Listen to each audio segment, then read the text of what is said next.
Shalom pemirsa HCB Indonesia, dimanapun pemirsa sekalian berada. Senang sekali pada kesempatan yang indah kali ini saya bisa berjumpa lagi bersama dengan pemirsa sekalian untuk membagikan sedikit pekabaran firman Tuhan yang terdapat di dalam buku Agama yang Bersinar. Buku ini dituliskan oleh Nyonya Ellen G. White. Dan juga melalui buku ini kita akan disuguhkan suatu cara yang lebih baik yang akan menyingkapkan kepada kita semua suatu kehidupan yang lebih sederhana dan lebih manis. Semua pembaca akan penuh dengan kegembiraan dan kesukaan, bersinar dan menyinarkan kasihnya dimanapun kita berada. Nah, jadi ketika kita mempelajari firman Tuhan yang terdapat di dalam buku ini, maka kehidupan kita ini bisa menjadi lebih benar lagi karena kita akan terus mengikuti tabiat Yesus melalui bacaan-bacaan yang terdapat di dalam buku renungan ini. Dan juga melalui hal tersebut, kita itu bisa menjadi terang dimanapun kita berada. Pada kesempatan yang indah kali ini, bacaan yang saya bawakan terdapat di dalam halaman 277. Tapi sebelum itu, alangkah baiknya apabila saudara sekalian mengundang orang-orang di sekitar saudara untuk duduk menonton bersama, sehingga kita bisa sama-sama mengerti dan juga memahami maksud dan tujuan Tuhan di dalam kehidupan kita masing-masing. Judul bacaan kita kali ini adalah Sebab yang Maha Kudus, Tuhan Israel Agung. Ayatnya terdapat di dalam Yesaya 12 ayat 6. Berserulah dan bersorak-sorailah, hai penduduk Sion, sebab yang Maha Kudus, Tuhan Israel, agung di tengah-tengahmu. Nah, jadi dari ayat intinya kita itu juga harus bersukaria, bersorak-sorai, karena apabila kita mau untuk mengundang Tuhan di dalam kehidupan kita, maka kehidupan kita ini sudah pasti akan diberkati olehnya. Apabila terang Kristus bersinar di dalam jiwa, bibir akan dipenuhi dengan pujian dan rasa syukur kepadanya. Khotbah di atas bukit halaman 92. Pemberian yang ditawarkan oleh kabar keselamatan tidak diperoleh dengan cara mencurinya atau dinikmati dengan sendiri. Kamulah saksi-saksiku, demikianlah firman Tuhan, dan akulah Tuhan. Nah, jadi di sini apabila terang Kristus itu berada di dalam hati kita, maka sudah pasti bibir kita ini akan dipenuhi dengan pujian dan rasa syukur. Jadi yang dimaksudkan di sini adalah apabila kita mau mengundang Yesus untuk masuk ke dalam hati dan pikiran kita, maka setiap tindakan dan juga perkataan kita ini pasti akan mencerminkan bagaimana kita itu mensyukuri setiap berkat yang Tuhan berikan di dalam kehidupan kita.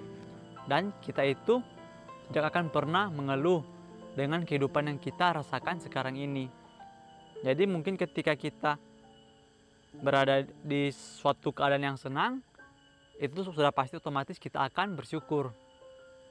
Tapi ketika kita mungkin berada di suatu keadaan yang kurang menyenangkan, nah di situ iman dan juga kepercayaan kita diuji. Apakah kita mau untuk terus bersyukur kepada Tuhan atau kita malah mengeluhkan kehidupan kita. Kamulah saksi-saksiku, demikianlah firman Tuhan. Nah, jadi kita itu di dalam kehidupan kita ini, kita itu harus terus menyaksikan kebaikan dan juga kemurahan Yesus di dalam kehidupan kita. Sehingga melalui hal tersebut, kita itu bisa menjadi saksi-saksi yang hidup dan juga menjadi terang dimanapun kita berada. Pengakuan kita akan kesetiaannya adalah sarana pilihan surga untuk menyatakan Yesus kepada dunia ini. Seri Membina jilid 4 halaman 79. Berkat-berkat yang kita terima dari tangan Tuhan setiap hari dan di atas segala sesuatunya. Kematian Yesus yang telah memungkinkan kebahagiaan serta surga ada pada jangkauan kita. harusnya menjadi tema ucapan syukur kita. Betapa besarnya belas kasihan dan cintanya yang telah ditunjukkan Tuhan kepada kita, orang yang berdosa, yang sesat, dalam mempersatukan kita dengan dirinya, di mana kita ini menjadi harta yang terpilih baginya. Betapa besarnya pengorbanan yang telah diadakan oleh penebus kita, sehingga kita dapat disebut sebagai anak-anak Tuhan. Kita harus memuji Tuhan atas pengharapan dan berbahagia yang dinyatakan kepada kita di dalam rencana penebusan yang besar itu. Kita juga harus memuji Dia atas harta surga dan segala janjinya yang berkelimpahan. Pujilah Dia karena Yesus hidup untuk menjadi pengantara kita.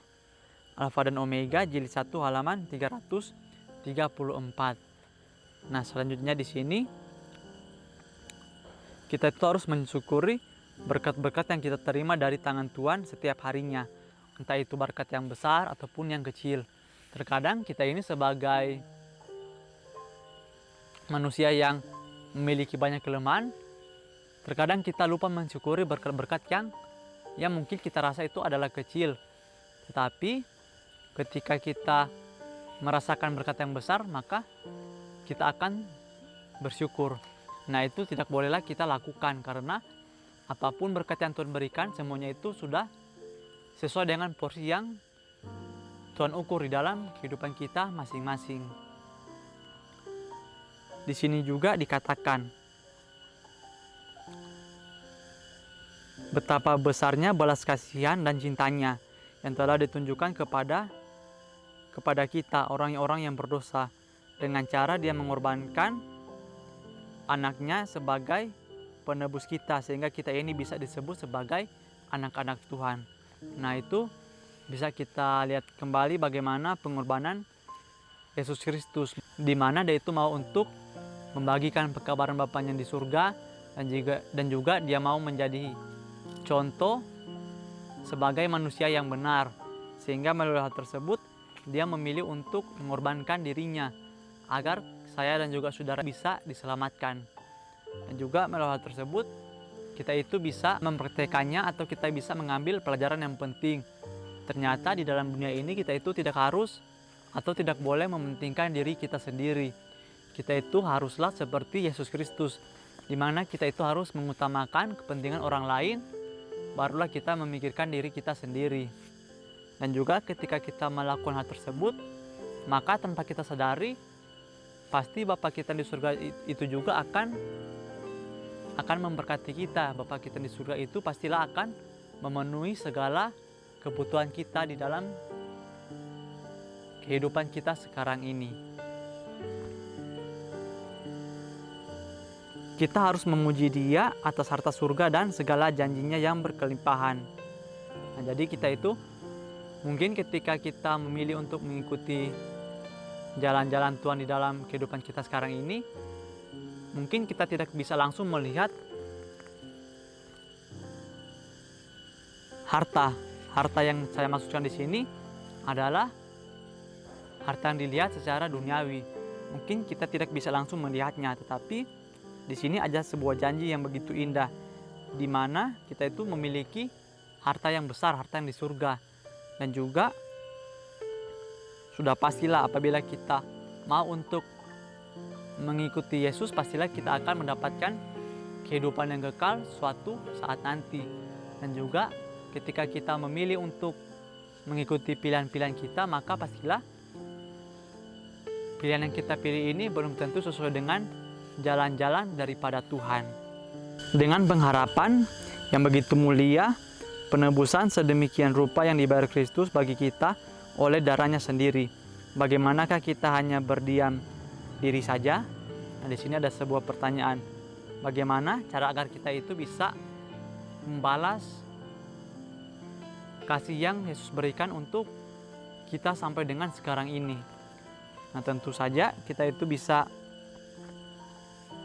mengucapkan rasa syukur dengan cara kita mengikuti setiap perintah dan juga larangannya, sehingga ketika kita mau untuk menyerahkan kehidupan kita di dalam tangannya, kita mau mengikuti setiap arahan Tuhan di dalam kehidupan kita, maka dengan cara tersebut kita bisa mengucapkan syukur atas segala kasih yang Tuhan berikan. Bukankah pengharapan kita jauh lebih mulia daripada pengharapan mereka ketika itu? Nah, jadi orang-orang yang berada di zaman Yesus, mereka itu belum mengetahui apa yang sebenarnya, karena mereka meskipun mereka melihatnya secara langsung, tapi karena mungkin ada suatu paksaan ataupun karena keadaan ataupun juga lingkungan, iman mereka itu menjadi luntur. Tetapi berbeda halnya dengan kita, di mana ketika kita kembali membaca Alkitab, kita bisa melihat begitu besar, begitu banyak pengorbanan yang telah Yesus lakukan, sehingga kita ini bisa dikatakan lebih mengerti karena kita bisa membaca seluruhnya di dalam Alkitab. Dan juga melalui hal tersebut sudah pastilah kita ini akan dihadapkan dengan dua pilihan, apakah kita mau mengikuti kebenaran tersebut, atau kita meskipun kita mengetahui hal tersebut benar, tapi karena kita merasa bahwa itu sangat sulit, sehingga kita tidak akan memilih jalan kebenaran tersebut. Siapakah yang berani melarang kita memuliakan Tuhan dengan suara yang nyaring bila kita memiliki pengharapan demikian, yang besar dengan keadaan yang tidak akan binasa dan penuh kemuliaan. Tulisan-tulisan permulaan halaman 182. Bermasmurlah bagi Tuhan, sebab perbuatannya mulia. Baiklah hal ini diketahui seluruh bumi. Berserulah dan bersorak-sorailah, hai penduduk Sion, sebab yang Maha Kudus, Tuhan Israel, agung di tengah-tengahmu. Yesaya 12 ayat 5 dan 6.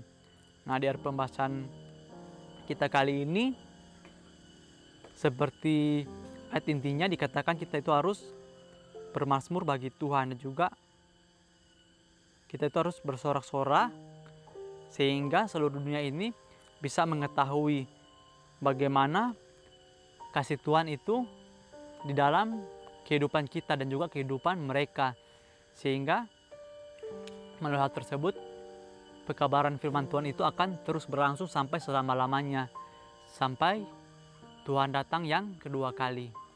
Mungkin ini saja yang bisa saya sampaikan pada pertemuan kita kali ini. Kiranya melalui pertemuan kita kali ini kita itu bisa menjadi saksi-saksi Tuhan yang hidup dimanapun kita berada. Sampai bertemu lagi di pembahasan-pembahasan yang berikutnya. Saya bawa dalam nama Tuhan Yesus. Terima kasih. Amin. Tuhan Yesus memberkati.